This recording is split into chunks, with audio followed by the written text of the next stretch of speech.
So the big question is this: how do most agents who don't have access to the secrets that the top agents in our industry hoard to themselves grow and prosper in today's real estate environment?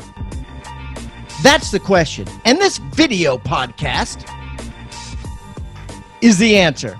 I'm Pat Hyben, and welcome to Real Estate Rockstars.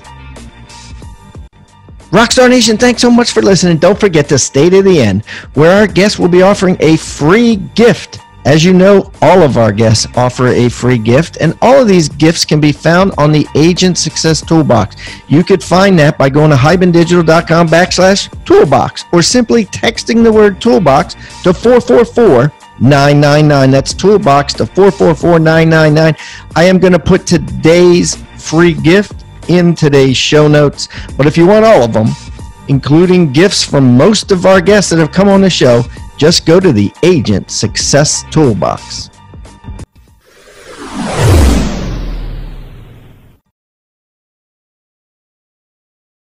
All right, Rockstar Nation, we have a new state of the market, and there's some big stuff. I am here with today's co-host, Aaron Amuchastegui. Aaron, hey, welcome to your first state of the market. Yeah, I'm excited to be here, man. I love being able to talk about the market and what's happening in real estate, and today we just get to record it. Hey, Aaron, why don't you introduce yourself to everybody so they get to know you a little bit better? Yeah, so my name's Aaron Amuchastegui. I live in Northern California half the time and Texas half the time. So I'm a real estate investor. So over the last 10 years, I've been buying houses. I buy houses and fix them up and sell them, or fix them up and rent them. And most of the stuff that I've done is all courthouse step purchases, distressed asset stuff, things like that. So I've flipped about 1,000 houses, owned a few hundred rentals through different partnerships and things like that. And really, I just love all parts real estate. That's all you need to say, right?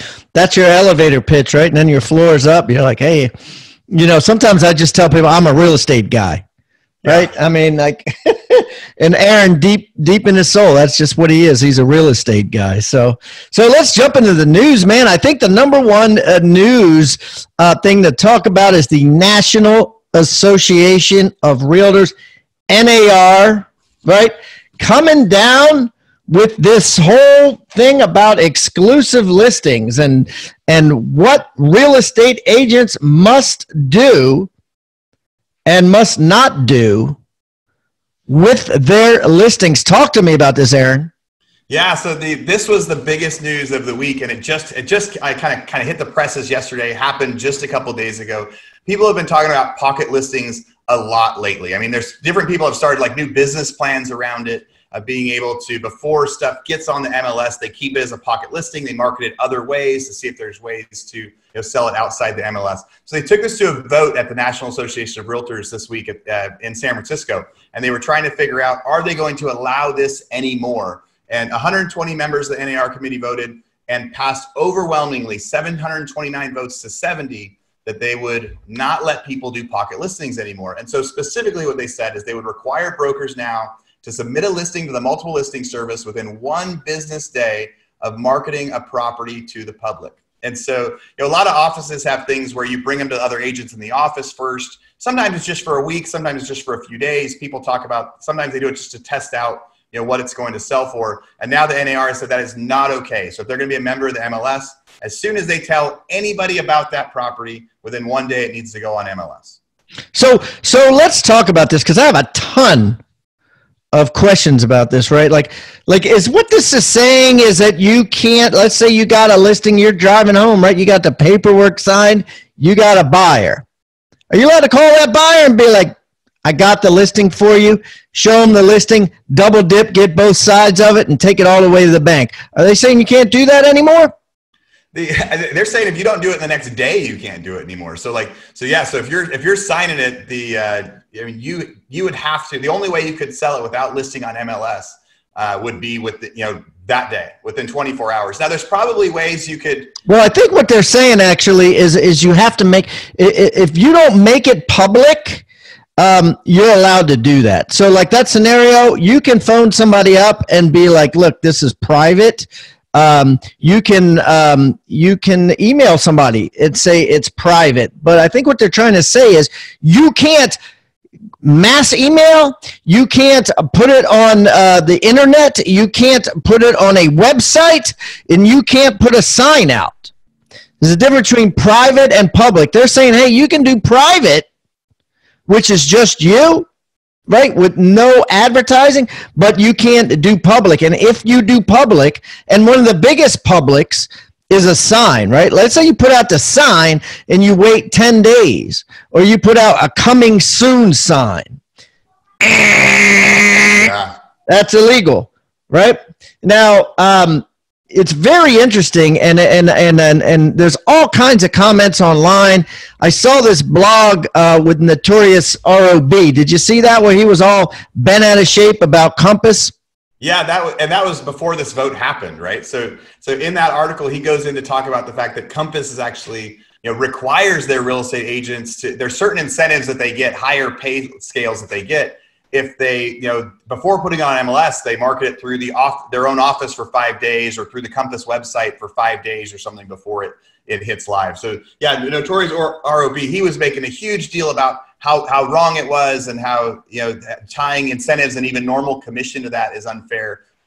Compass came back and said, hey, it doesn't quite work like that. We haven't taken away compensation from people. But yeah, that was a big. It really became kind of a nothing burger after they passed this rule, because they basically, I wouldn't say it was a nothing burger, but it wasn't as big of a deal, because NAR came back and said, hey, we made rules. It said, if Compass is doing this, it's okay so long as they don't make it public. Now, what I don't know, and what I haven't figured out, is if Compass puts it in their private Compass sphere, right? Other agents, not in the MLS, not on the internet, but in an intranet, right? Is that illegal? Right. When is it going to cross over, right? So you said you can call a buddy and say, hey, do you want to buy this one? But how many people can you call before it becomes public, right? How many people can you email before? They're going to have to tighten that up a little bit to say, like, no, maybe you can't do a mass email, but what if someone's sending the email individually? It's like the texting law. You're not allowed to mass text anybody, but you can text people individually. What will be that line where they say, you've crossed the line into public now? But the big thing, coming soon signs, you can't do that anymore.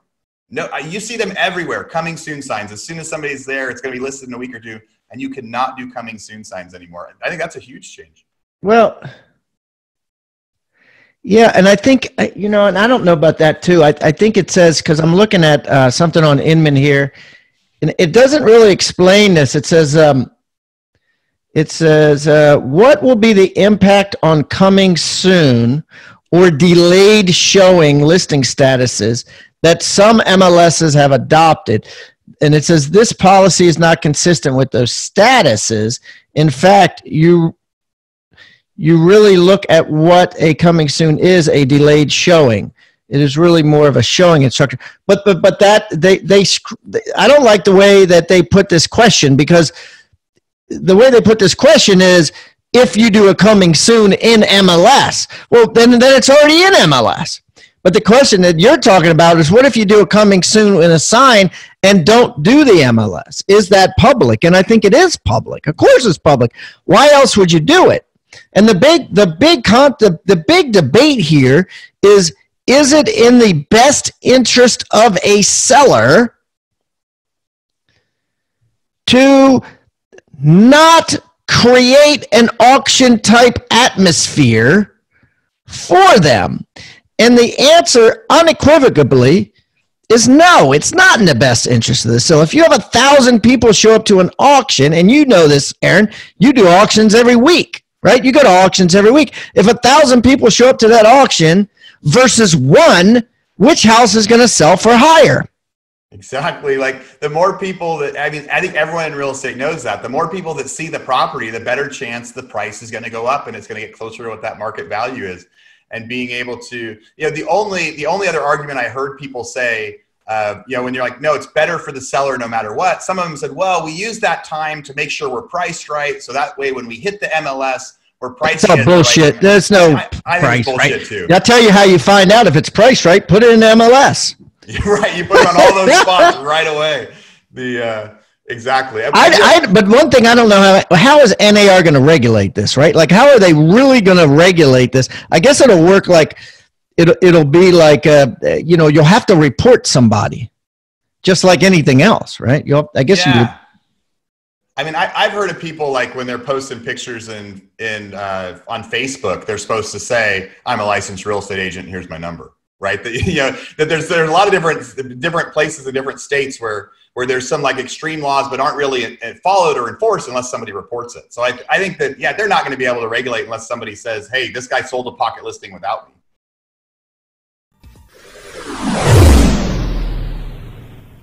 Tribeofmillionaires.com. Guys, write that down. Rockstar Nation got a free special offer for you. Now, I've just written a book, and it's just been published. Co-authored it with David Osborne, who's been on this show multiple times. If you don't know David, he is one of the top execs at Keller Williams Real Estate, was personally mentored for the last 2 decades by Gary Keller himself, and he's in all kinds of businesses. His bio and explanation and everything is in this book.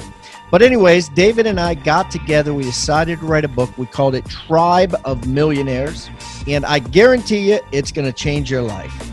To find out more, just go to tribeofmillionaires.com. We're going to give it to you absolutely free. Only thing we ask in return is, of course, number one, you pay the shipping. Not a big deal. But number two, that you go on Amazon and write us a review. We're really looking to get an incredible amount of reviews. And because of that, we're giving this book away for free. Go to tribeofmillionaires.com today.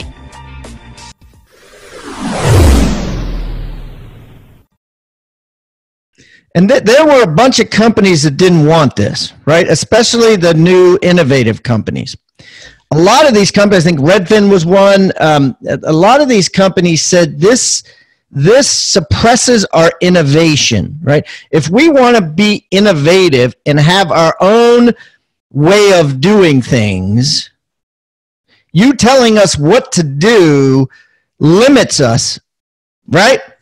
Like if they want to come up with commission plans that change or, over time, or they want to come up with, in-house things where their people can get paid more if it's a Redfin agent than if it's an outside agent. If they want to do any of that stuff, it limits them. And I agree that it's the best thing for the seller, but I also agree that it's not, I don't know if capitalist is the right word, but it's not a free market, right? You're telling companies what they can and cannot do, right? It would never happen in commercial real estate because that's a Wild West. They do whatever the hell they want, right?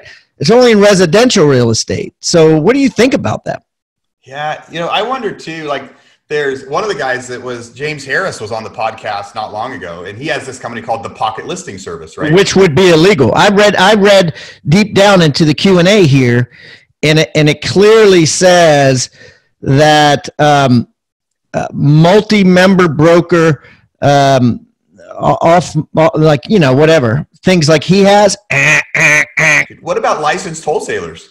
Right, there's wholesale companies out there that are if they're licensed agents, right? So if you're a wholesaler now, you want to not be licensed, right? Yeah, if they send out a group email to say, "Hey, I got this deal," yeah, it's going to breaking this rule. Wholesaling. You need to know if you're going to wholesale now, you can't be a listed agent, and I bet a lot of those people haven't even figured that out yet, or even heard how. Well, a lot of builders purposely don't get their real estate license because they don't. That way, they don't have to abide by these rules.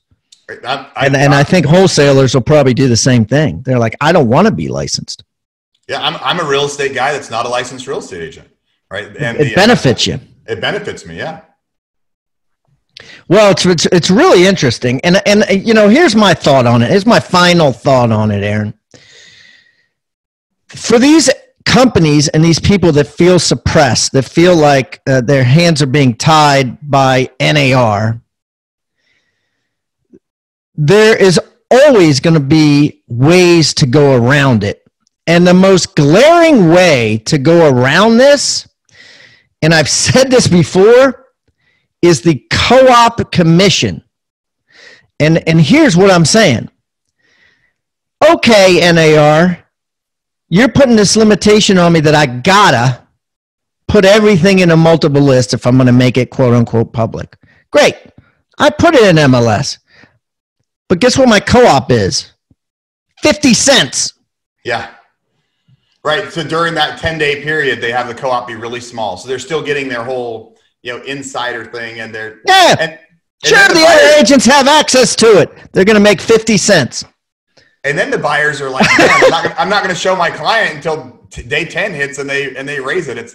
There'll be a way around it. That's a way around it, right? Yeah, and then they just raise it. They raise it, just like you said, 30 days in or 10 days in or whatever. I don't want it to be 50 cents. I'm going to make it a percentage or whatever, Yeah, and people will start to know, like, oh, no, that's been on the market 15 days, but the first 15 days there was no commission, so that's why. But they won't. They will, but they won't understand that. And today, most agents don't even pay attention to the co-op that much. You know what I mean? They just show it.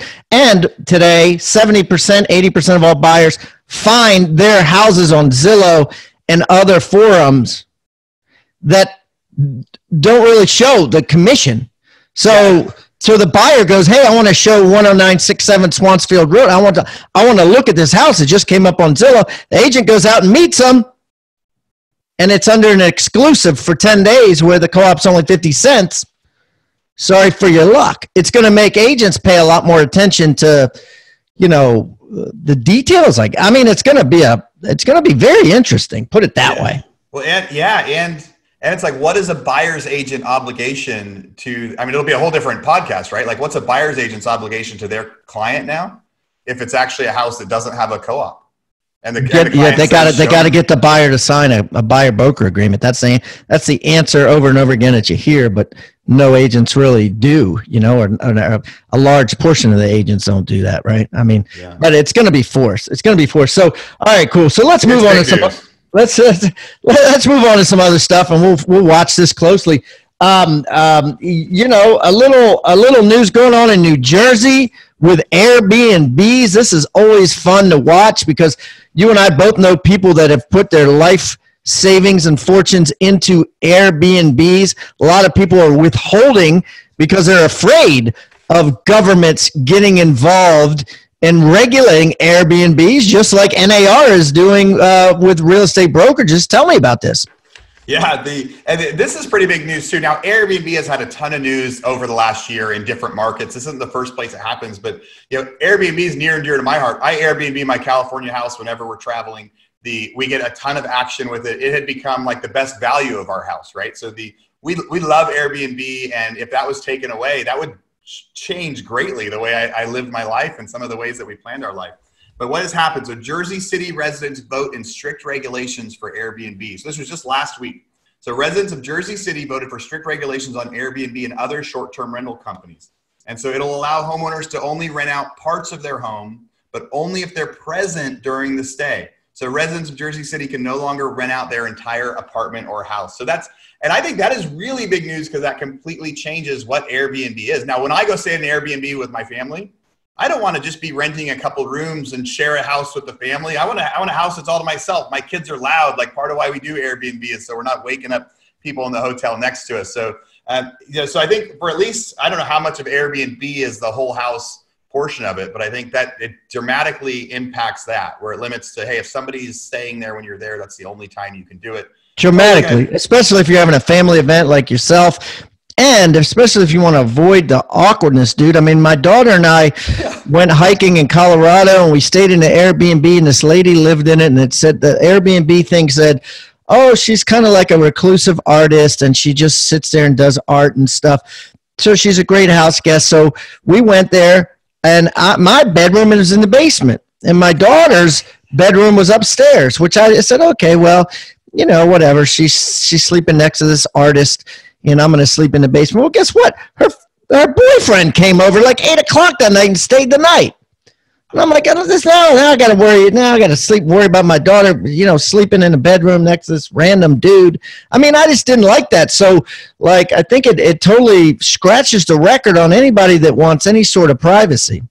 Yeah, Yeah, there are some people that I think part of the fun of Airbnb is staying with other people and meeting them. But like your experience, and for me, that is not for me. I want to be able to go stay in the house and the whole property. I think the people that, if this was one of those cities where people have bought houses specifically for Airbnb, I mean, that's a huge impact. I know you're screwed, right? Because what do you think the price differentials on an Airbnb rental versus a standard rental to a family of 5? Yeah, I mean, I think in general, if you're Airbnb and you're fully booked, you're going to be maybe 3 or 4 times what your normal rent is. I mean, 3 or 4 times, which means if you're getting $4,000 a month in Airbnb, if you can't do it anymore, you're going to get $1,000 instead. It's going to throw off your economic model drastically. Completely. It'll completely do it. And so hopefully there aren't very many people that bought 10 or 20 houses in Jersey City just as Airbnbs. In places like Austin and Nashville, a lot of people are buying up whole blocks to make Airbnbs, and dangerous. That's bad. It's bad news. It's bad. Listen, they did the exact same thing in Charleston, South Carolina, just last year. They said, if your tax record shows that you're an owner occupant, you got an Airbnb license. No problem, because it's a true bed and breakfast. You're like bedding them and breakfasting them. But if it doesn't, and it's not your primary residence, and they hired a company out of Canada to regulate it at a fine of $1,000 a day, that you're in violation of this thing. So they're like, not only did they create the regulation, but they came down with a really hard, strong, backed by money way to enforce it. Yeah. HOAs have been trying to enforce that. They have, there's different HOAs that'll say you have to have a tenant stay for a minimum of 30 days. Like over the last couple of years, this has all started to be big news. There's a lot of different levels of, some cities can outlaw it completely. Some will say, oh, they have to stay at least 30 days. This is the first one I've seen like this. And maybe Charleston was the exact same way, that was like, yeah, but only if you're sharing the house with them, right? It's like a more extreme version of what you did out in Charleston, or what you said happened in Charleston.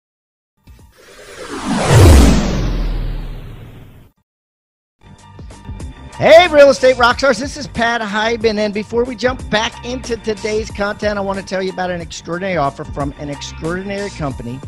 I'm talking about My Outdesk. If you haven't heard of My Outdesk, basically they're a virtual assistant company, a VA company that specializes in virtual assistants for real estate agents. Yeah, I'm talking about transaction coordinators, marketing assistants. I'm talking about ISAs, inside sales agents that prospect thousands and thousands of seller leads and buyer lead follow-ups. I mean, these guys are trained in this stuff specifically. You're not using a company that doesn't know or understand real estate sales. 4 out of 5 of the top teams in the U.S. use My Outdesk for their virtual assistants. And because I know the owner, Daniel Ramsey, I've known him for over a decade, and I know how awesome and incredible this company is and how it saves agents thousands and thousands of dollars every single week and makes them thousands and thousands of more every single week. We're going to give you a $400 coupon off of your first month of a virtual assistant, and give you a free book entitled Scaling Your Business with Virtual Professionals. So you can read it and look into it before you decide anything. It's called Scaling Your Business with Virtual Professionals. And you can get it real easy. All you got to do is text the word Hyben, H-I-B-A-N, to 31996. That's H-I-B-A-N to 31996. And download your free book, Scaling Your Business with Virtual Professionals. And don't forget to mention also that you get a $400 discount, which will give you a coupon for that when you download the book. Thank you, guys, and I hope you enjoy and make a ton of money using My Outdesk. Do the math. It's worth every single dollar. That's a title of a comment that I got on my certified listing agent course from Rebus University. It's from Bill Reeg. This is what Bill says. Bill says, looking to take your listing presentation to the next level? I've closed 100 appointments since I took Pat's certified listing agent course. 5 appointments, 5 new clients, 60 days. Boom, do the math. It's worth every single dollar. Thanks, Bill. But listen, guys, I am offering this to you if you haven't already taken it, because so many brokers and teams make their agents take it before they do a single listing appointment. But if you haven't taken it, you can go to rebusuniversity.com and get it now. Now, here's the thing. For 30 days, what I'm going to do is I'm going to give you that course. I'm going to give you the buyer agent course, which teaches you how to close every single serious buyer that calls on the phone or emails. The certified team agent course is taught by Jeff Cohn, one of America's top agents, on how to build a team from zero to hero to hundreds and hundreds of units every year, step by step. It's like a 12-hour course, plus 7 other courses. Yes, you heard that right. All for a measly $127 a month. If you were to go to Rebus University and buy these courses individually, it costs you over $10,000. But today, if you go to futureofrealestatetraining.com, that's futureofrealestatetraining.com, you'll learn what Bill Reed did, which is how to close 100% of the listing appointments you go on. Quite impressive. And you'll learn all the other incredible details provided in the 11 5-star courses that are offered. Yeah, it's like all you can eat bazaar. You go in now and you pay $127 a month. If you can eat all 11 courses in 1 month, that's all you pay is $197. This is a bargain, guys. Get it now. Futureofrealestatetraining.com.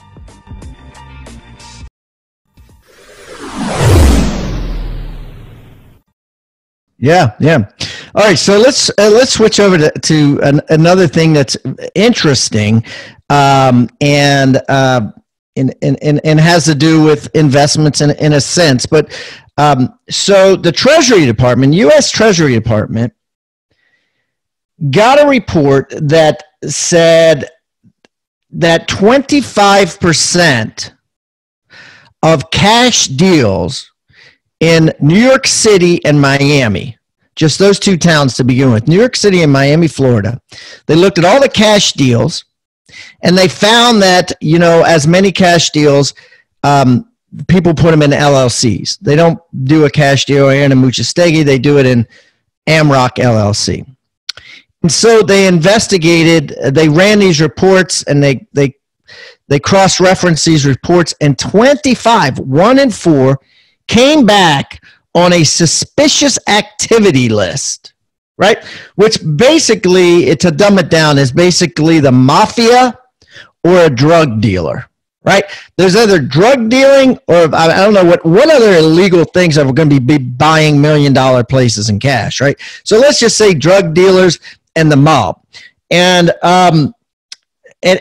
basically the shell requirements by the title companies were very lax. They were like, you don't have to report a cash deal unless it's over $3 million in an LLC. And so they have this financial crimes enforcement network, right? And basically they changed it and they made it a rule, right?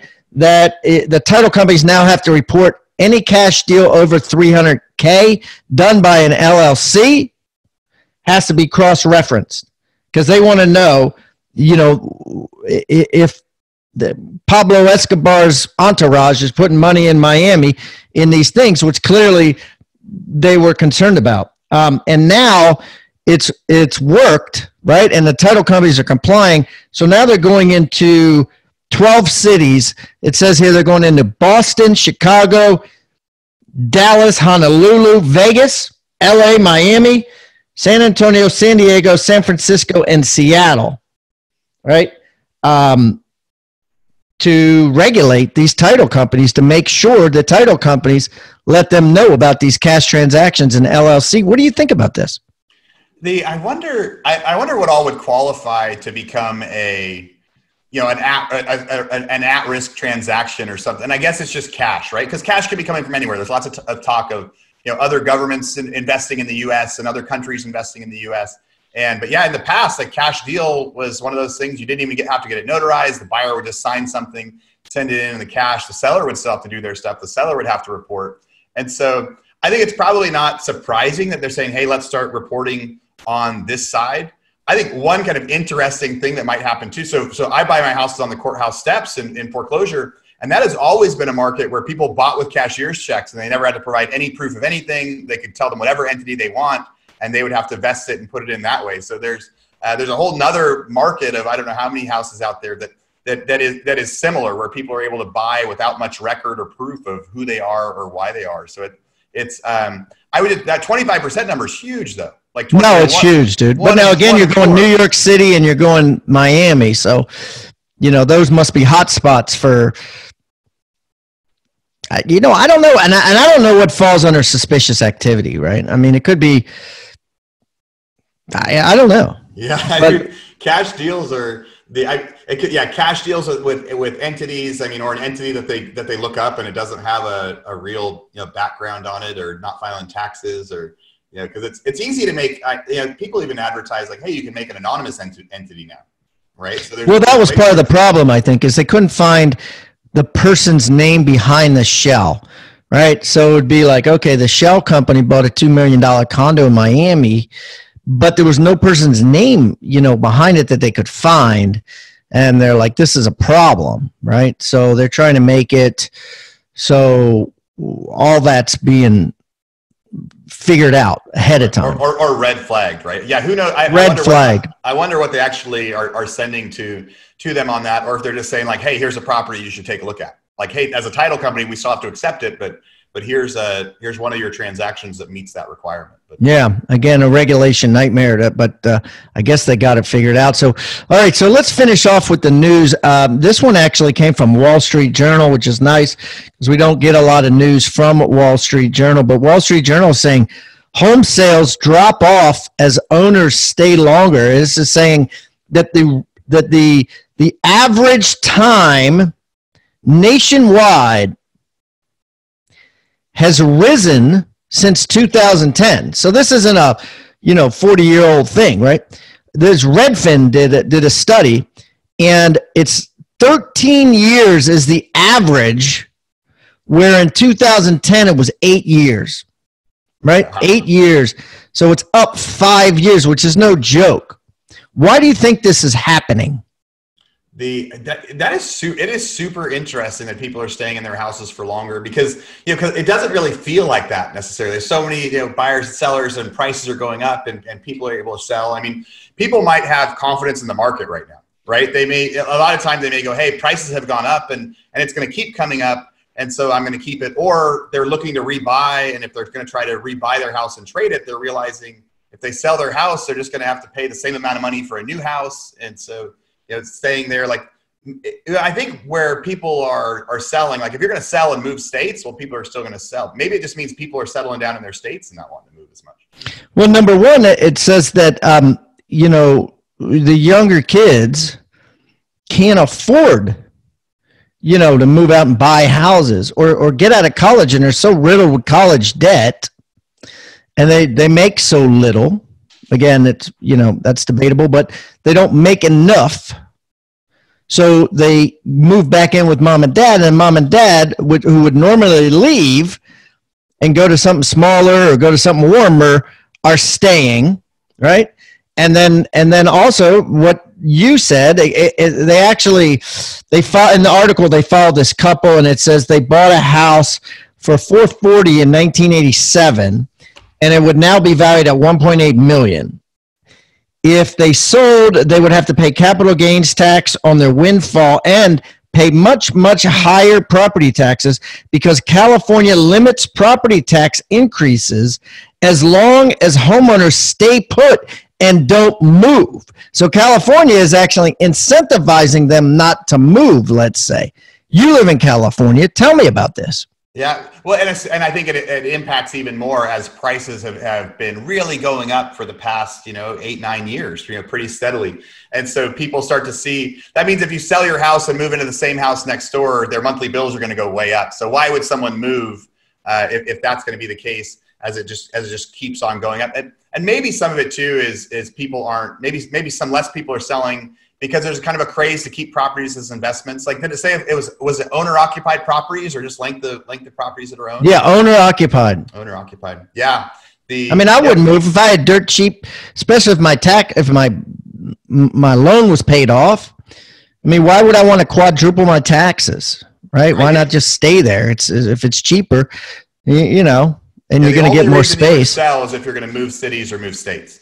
Like there's a lot of people in California move into Texas. Well, those are the people that are going to sell because they're going to get a house for so much less somewhere else. But if you're going to stay in the same town, and your kids still live at home and things like that, I think that is causing less people to move and trade out. But guess what? The number one city, the longest time right now, the longest average of staying in an owner-occupied home. What do you know? How many years do you think it is? Oh, so like depending on some states they stay longer than others. Yeah. So probably like retirement, maybe like Phoenix or Las Vegas or maybe. How many years? How many years now? Now the nationwide average is 13. Used to be 8. That's the part. At 13 is like almost unfathomable to me. But maybe, I mean, just for law of averages, so maybe you're seeing like 17 or 18 years in some of those. 23 years. Salt Lake City, Utah. 23 years. Oh, I feel like Nevada was almost a good guess on that, but I would have never guessed 23 years. That is a long time to be staying out. Yeah, no kidding. Well, listen, Aaron, this has been great, buddy. Guys, listen, I'm going to put all of Aaron's contact information, his social media links, all that in the show notes from this episode. And Aaron's going to be coming back a lot on this, so get used to his voice. Obviously, as you could tell, he is an incredible engager, and I'm excited to have him on State of the Market. So, Aaron, thanks so much for your contribution today, and best of luck to you. Yeah, thanks so much for having me, man. It was so much fun to talk to you about the news.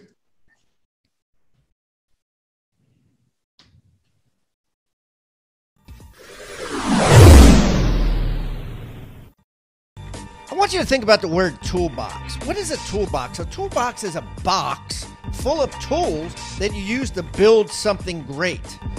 At Real Estate Rockstars, we've created our own free toolbox. So everybody that comes on the show as a guest brings a tool with them, and we plow them all into this toolbox, and we give it away for our viewing audience to basically use as they wish.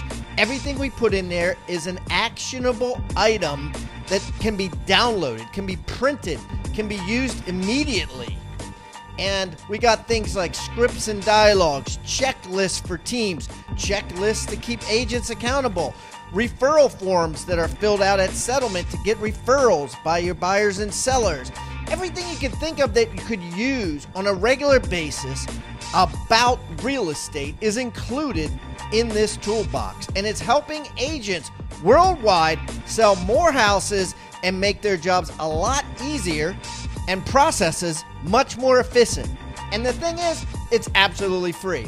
All you got to do is go to hibandigital.com/toolbox or text the word toolbox to 444-999. That's toolbox 444-999. Do it now. Rockstar Nation, thank you for listening to Real Estate Rockstars. Listen, I need a favor. If you find this free content helpful, if you find our downloadable items from each guest helpful, please, I need you to pull out your pointing finger. Yes, the one finger that points at people, and hit subscribe. Yes, subscribe. The more subscribers we get, the better we look in the ratings, and the easier it is to get guests like Robert Kiyosaki, Barbara Corcoran, all the players that are on $1 million listing in the different cities. All that stuff makes it easier the more subscribers we get, so please subscribe. And listen, there's a lot of places you can leave comments. There's a lot of places you can like. We're on Facebook. We have an Instagram page. Instagram page is I am Pat Hyben. The Facebook is Real Estate Rockstars Radio. Feel free to leave us comments there. The most popular form of commenting seems to happen on YouTube. Yes, for whatever reason, it's a very open environment. So just go to YouTube and go to Real Estate Rockstars Radio. Leave us comments there. Some of them we will read on the show. We love your feedback. So thanks, guys, and I hope you are having a great day. Oh, and also, listen, if you're going to subscribe and you haven't already left a review on iTunes, please do that too. Have a great day, and thanks so much, Rockstar Nation. I really appreciate you.